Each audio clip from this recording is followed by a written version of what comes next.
we're going to be performing step 3 cervical analysis. So what we're looking for, we're going to have the patient prone, and we're going to go ahead and palpate C3. And if the patient has bilateral tenderness on C3, that's going to be a category 1. For a category 2, we're going to find tenderness on the left side of C4. And for category 3, we're going to find tenderness on the spinous process of the cervical spine. Then we're going to palpate the TVTs, and depending on the tenderness that we find at each level, it's going to correlate with a level at the lumbar.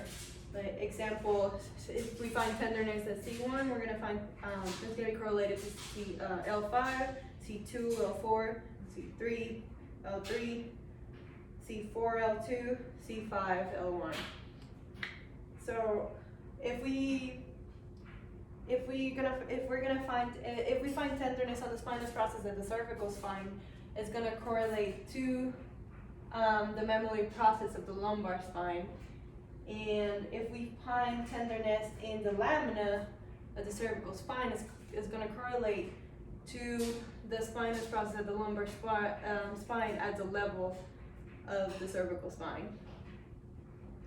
And the only exception for the spinous process is going to be C1, because we don't have a spinous process there. So the styloid, if we have tenderness around the styloid process of C1, it's going to correlate in the mammillary process of L5.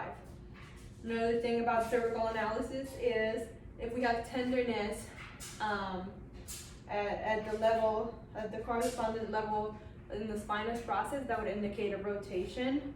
And if we have tenderness in the mammillary process, that would indicate some wedging.